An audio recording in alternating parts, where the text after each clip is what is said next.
મારું નામ ઉર્મિલા છે. જ્યારે હું આ વાર્તા કહી રહી છું ત્યારે એવું લાગે છે કે મારા દિલના ઘા ફરીથી હરા થઈ રહ્યા છે. પણ કદાચ આ જ મારી તાકાત છે કે હું મારી પીડાને શબ્દોમાં ઢાળી શકું છું. હું એક સાધારણ પરિવારમાંથી છું. મારા પિતા શાળાના શિક્ષક હતા અને માતા ગૃહિણી હતા. અમારા ઘરની આર્થિક સ્થિતિ ખૂબ ચમકદાર નહોતી, પણ ઘરની અંદર એક અલગ જ શાંતિ અને પ્રેમનું વાતાવરણ હતું. પપ્પા હંમેશા મને કહેતા કે બેટા, દુનિયા ગમે તેટલી મોટી થઈ જાય, પણ માનવતા અને આત્મસન્માન સૌથી મોટી દોલત છે. તેમની વાતો મારા દિલમાં હંમેશા ગૂંજતી રહેતી. મને ક્યારેય સોના ચાંદીની ચમકનો મોહ નહોતો, બલકે મને મારા માતા પિતાનો પ્રેમ જ સૌથી અનમોલ ખજાનો લાગતો હતો.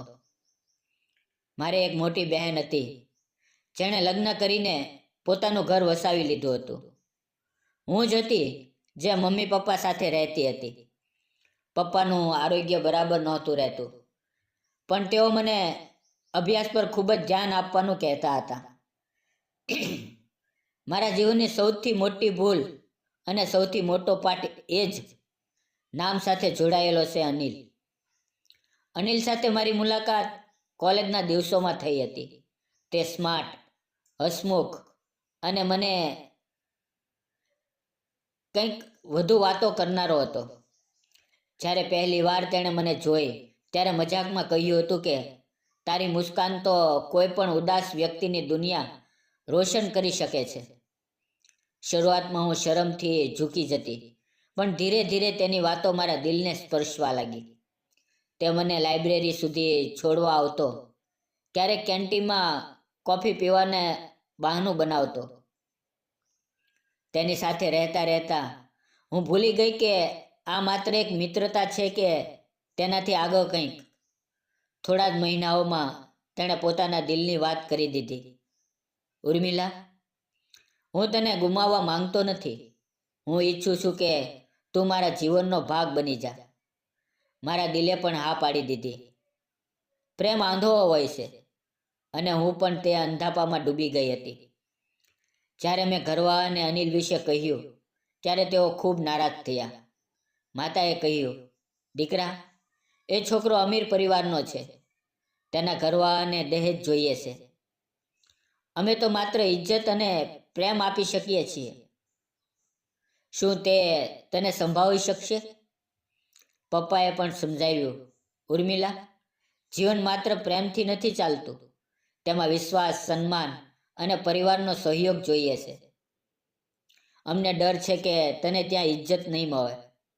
પણ હું તેમની વાતો સાંભળવા તૈયાર જ નહોતી.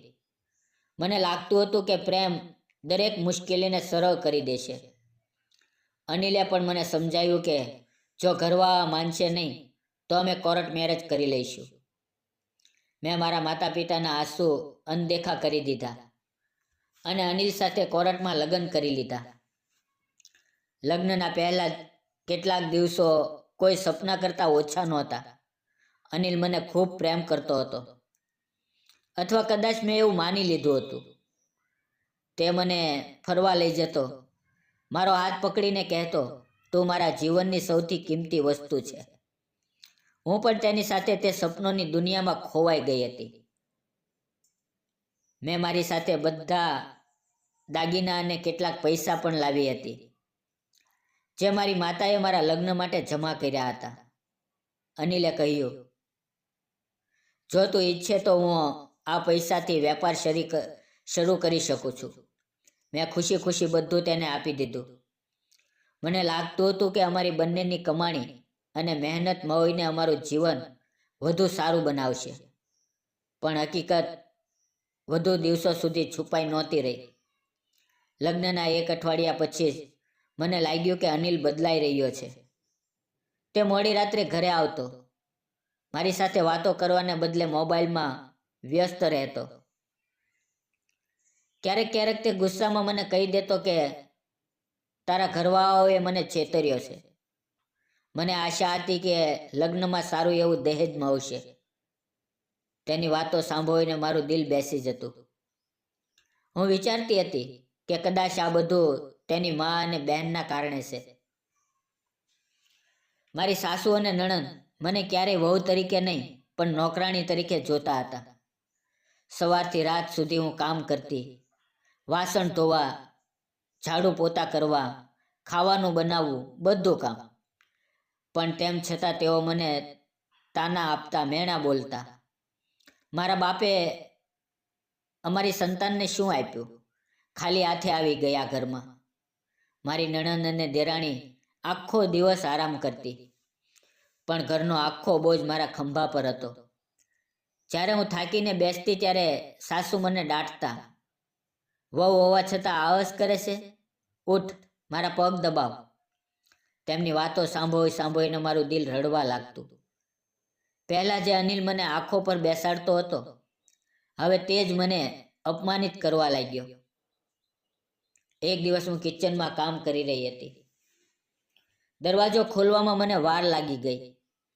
અનિલ ગુસ્સાથી સીચ પાડી, નોકરાણી પણ તારા કરતાં સારી હોય છે, તેને ખબર હોય કે દરવાજો ક્યારે ખોલવો. મેં આંસુ રોકતા કહ્યું, અનિલ, હું તો બસ ખાવાનું બનાવી રહી હતી. પણ તેણે મારી વાત સાંભળવાને બદલે મને એકલી છોડી દીધી અને બાકીના પરિવાર સાથે હસવા બોલવા ચાલ્યો ગયો. મારી નણંદે એક દિવસ મારા પિતાને લઈને તાનો મારવા લાગી. તારા બાપ તો ગુજરી ગયેલા માણસ હતા, તેથી જ તને કંઈ આપી શક્યા નહીં. તેમની વાતો સાંભળીને મારું દિલ છલ્લી થઈ ગયું. મને લાગ્યું કે જાણે મારા પિતાની ઇજ્જત ધૂળમાં મેળવી દીધી હોય. તે દિવસે મેં પોતાની સાથે વચન આપ્યું હતું કે ગમે તેટલી પીડા સહન કરવી પડે, પણ હું આ ઘરને તૂટવા નહીં દઉં. પણ મારું સપનું ટૂંક સમયમાં જ તૂટી ગયું. એક દિવસ અનિલ ઘરે આવ્યો. તેના હાથમાં કાગળ હતા. તેણે તે કાગળ મારા મોઢા પર ફેંકી દીધા અને કહ્યું, આ છૂટાછેડાના કાગળ છે. હું હવે તને મારી પત્ની માનવા તૈયાર નથી. હું આશ્ચર્યચકિત થઈ ગઈ. મેં તેના પગ પકડીને રડતા રડતા કહ્યું, અનિલ, આવું ન કર. મેં બધું તારા માટે છોડી દીધું છે. પણ તે ન માન્યો. તેની મા અને બહેને તેને ભડકાવ્યો, આ સ્ત્રીને ઘરમાંથી કાઢી મૂક. અમને દહેજ જોઈએ છે, મફતની નોકરાણી નહીં. અનિલે મને ધક્કા મારીને બહાર કાઢી દીધી. મારી પાસે ન દાગીના હતા, ન પૈસા. બધું તેના વેપારમાં લગાવી દીધું હતું. તે દિવસે મને ખ્યાલ આવ્યો કે માણસ જ્યારે લાચાર, લાલચમાં અંધો થઈ જાય, ત્યારે પ્રેમ અને સંબંધો તેના માટે કોઈ અર્થ નથી. તે રાત્રે હું એકલી રસ્તા પર ભટકતી હતી. આકાશમાં વાદળો હતા અને તેજ પવન ચાલી રહ્યો હતો. મારા આંસુ રોકાતા નહોતા. હું વિચારતી હતી કે શું આજ મારા પ્રેમનો અંજામ છે? શું ખરેખર મેં ખોટા માણસને મારું બધું આપી દીધું? મારું દિલ તૂટી ગયું હતું, પણ મારી શ્વાસ હજુ ચાલી રહી હતી. કદાચ જીવન મને હજુ વધુ કંઈક બતાવવા માંગતું હતું. તે રાત્રે જ્યારે અનિલે મને ઘરમાંથી કાઢી મૂકી, ત્યારે હું કોઈ મંજિલ વગર રસ્તાઓ પર ભટકતી હતી.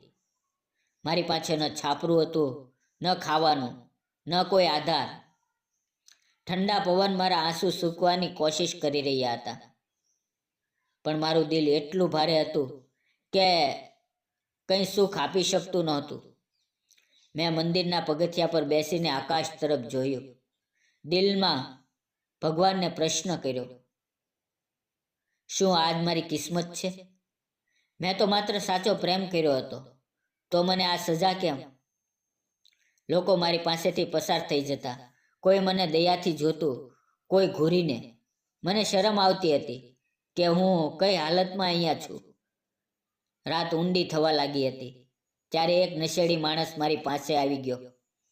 તેની આંખો લાલ હતી અને તે લડખડાતો બોલ્યો, એકલી છો? ચાલ મારી સાથે, હું તને જગ્યા આપીશ. મારા રૂવાડા ઊભા થઈ ગયા. હું ડરથી ભાગી. રસ્તા પર અંધારું હતું, પગ કાપતા હતા, પણ મેં પૂરી તાકાત લગાવીને દોડ લગાવી. કોઈ રીતે હું એક બસ સ્ટોપના શેડમાં જઈને બેસી ગઈ. તે રાતે ઊંઘ તો દૂર, આંખો બંધ કરવાની પણ હિંમત નહોતી. સવાર થઈ તો મારું ગળું સુકાઈ રહ્યું હતું. મારી પાસે પૈસા નહોતા. હું પગપાળા ચાલતી રહી. લોકો પોતાના કામ પર જઈ રહ્યા હતા, પણ હું જાણે ભીડમાં ખોવાઈ ગઈ હતી. એક દુકાનદાર પાસે જઈને મેં હિંમત કરીને કહ્યું, ભાઈ, પાણી મળશે? મારી પાસે પૈસા નથી. તેણે દયા દાખવીને મને પાણી પીવડાવ્યું અને એક બિસ્કિટનું પેકેટ આપી દીધું. તે દિવસે મને સમજાયું કે ક્યારેક અજાણ્યા પણ પોતાના હોય છે. થાક અને કમજોરીથી મારું શરીર જવાબ આપી રહ્યું હતું. ત્યારે મને સામે એક મોટી હોસ્પિટલ દેખાય. હું અંદર ગઈ. કદાચ મનમાં એક જ વિચાર હતો કે અહીંયા કોઈ મદદ કરશે. રિસેપ્શન પર ઊભેલી નર્સે મને જોઈને પૂછ્યું, તમે કોને મળવા આવ્યા છો? મારી આંખોમાંથી આંસુ વહેવા લાગ્યા. મેં કાપતા અવાજે કહ્યું, હું ખૂબ એકલી છું. મને ક્યાંક રહેવાની જગ્યા જોઈએ છે. ત્યાંથી પસાર થતા એક ડૉક્ટરે મારી હાલત જોઈ. તેમનું નામ ડૉક્ટર રોહિત હતું. ડૉક્ટર રોહિતે મને પોતાની ઓફિસમાં બોલાવી. તેમણે ધીમેથી પૂછ્યું, દીકરા, તને શું થયું છે? આ હાલત કેવી રીતે થઈ? મેં પૂરેપૂરું સત્ય કહી દીધું. લગ્ન, અપમાન, છૂટાછેડા. આ બધું સાંભળીને તેમની આંખો ભરાઈ આવી. તેણે કહ્યું, દીકરા, હું તને મારી બહેન સમજું છું. જો તું ઈચ્છે તો મારા ઘરે ચાલી શકા છો. મારી પાસે બીજો કોઈ આધાર નહોતો, તેથી મેં હા કરી દીધી. રોહિતનું ઘર ખૂબ સાધારણ હતું. તેમની પત્ની તેમને છોડીને માયકે ચલી ગઈ હતી, કારણ કે તે ગરીબ હતા. ઘરમાં માત્ર તેમની વૃદ્ધ માતા રહેતા હતા. રોહિતે પોતાની માતાને કહ્યું, અમ્મા, આ મારી બહેન જેવી છે. આપણે તેને આધાર આપવો પડશે. તેમની માતાએ મને માથે હાથ મૂકીને આશીર્વાદ આપ્યા. તે ક્ષણે મને લાગ્યું કે કદાચ ભગવાને મને ફરીથી જીવવાનો મોકો આપ્યો છે. થોડા દિવસો પછી રોહિતે મને તે જ હોસ્પિટલમાં રિસેપ્શનની નોકરી અપાવી દીધી. હું ત્યાં કામ કરવા લાગી. મને પગાર મળવા લાગ્યો અને ધીરે ધીરે આત્મવિશ્વાસ પણ પાછો આવવા લાગ્યો. 4 મહિના સુધી હું રોહિતના ઘરમાં રહી. પણ જ્યારે તેમની પત્ની પાછી આવી ગઈ, ત્યારે મેં પોતે હોસ્ટેલમાં શિફ્ટ થવાનો નિર્ણય લીધો. હું બોજ બનવા નહોતી માંગતી. 1 વર્ષ વીતી ગયું. મેં મહેનત અને ઈમાનદારીથી કામ કર્યું. ધીરે ધીરે હોસ્પિટલના સ્ટાફ અને દર્દીઓ મને પસંદ કરવા લાગ્યા. લોકો કહેતા, ઉર્મિલાજી, તમારા ચહેરાની મુસ્કાનથી જ અમને આશા મળે છે. એક દિવસ અચાનક હોસ્પિટલના માલિકે મને બોલાવી. મને સમજ ન પડી કે તેમણે કેમ બોલાવી છે. જ્યારે હું તેમની કેબિનમાં ગઈ, ત્યારે આશ્ચર્યચકિત થઈ ગઈ. સામે ઊભા હતા રાહુલ, મારા મોહલ્લાના વિનોદ અંકલનો દીકરો. રાહુલ તે જ હતો જેને મેં બાળપણથી જોયો હતો. તે મને ચૂપચાપ પસંદ કરતો હતો, પણ તેની ગરીબી જોઈને મારા પરિવારે ક્યારેય તેને સ્વીકાર્યો નહોતો. રાહુલ હસતા હસતા બોલ્યો, ઉર્મિલા, મને વિશ્વાસ નથી થતો કે આજે તું મારી હોસ્પિટલમાં કામ કરી રહી છે. મારી આંખો ભરાઈ આવી. મેં વિચાર્યું, કિસ્મત કેટલી વિચિત્ર છે. જેને અમે ગરીબીના કારણે ઠુકરાવ્યો હતો, તે જ આજે આટલો મોટો ડૉક્ટર અને માલિક બની ગયો છે. કેટલાય દિવસો પછી રાહુલે મને કહ્યું, ઉર્મિલા, હું હંમેશાથી તને પ્રેમ કરતો હતો, પણ મને ક્યારેય હિંમત નહોતી કહેવાની. તારી ખુશીઓ માટે મેં ખૂબ મહેનત કરી. આજે જો તું ઈચ્છા તો હું તને મારા જીવનનો ભાગ બનાવવા માંગુ છું. મારી આંખોમાંથી આંસુ વહેવા લાગ્યા. મેં ભગવાનનો આભાર માન્યો કે તેમણે મને ફરીથી જીવવાનો મોકો આપ્યો. રાહુલ મને મારા પરિવાર પાસે લઈ ગયો. મને જોઈને મા અને બહેન ફૂટી ફૂટીને રડી પડ્યા.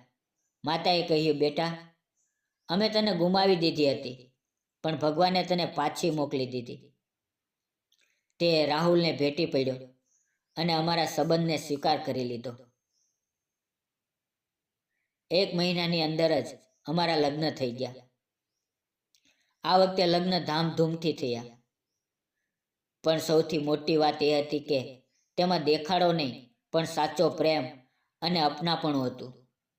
રાહુલ મને દરેક ક્ષણે સન્માન આપે છે. નાની વાત પર મારી સલાહ પૂછે છે. મને લાગે છે કે હવે મારા જીવનને સાચો અર્થ મળી ગયો છે. સમય વીત્યો. એક દિવસ હોસ્પિટલમાં એક દર્દી આવ્યો. તેના વાળ વિખરાયેલા હતા, કપડાં ગંદા હતા અને એક પગ પ્લાસ્ટરમાં હતો. જ્યારે મેં તેને જોયો ત્યારે મારું દિલ જોરથી ધડકી ઉઠ્યું. તે અનિલ હતો. તેણે અચકાતા કહ્યું, ઉર્મિલા, મને માફ કરી દે.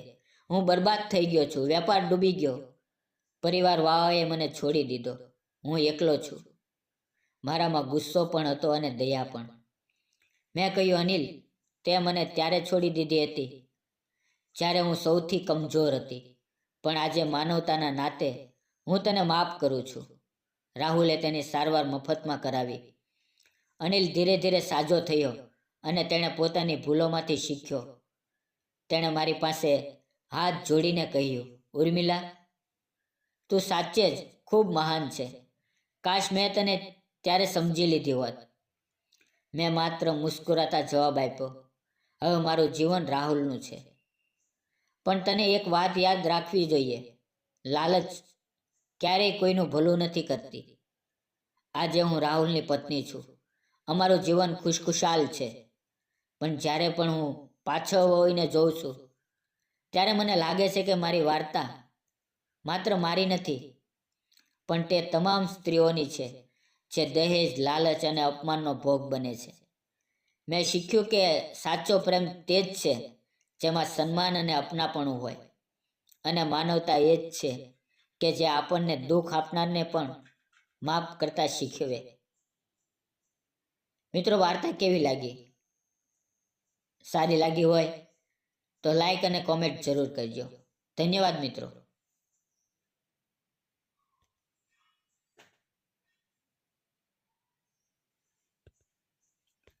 મિત્રો, વિડીયોમાં આવેલા નામ, પાત્ર અને ઘટના કાલ્પનિક હતા. તેનો કોઈ પણ વ્યક્તિ, જાતિ કે ધર્મ સાથે સંબંધ નથી. આ વાર્તા ફક્ત શૈક્ષણિક હેતુથી બનાવવામાં આવી હતી. વિડીયો પૂરો જોવા બદલ આપ સૌ મિત્રોનો દિલથી ધન્યવાદ મિત્રો.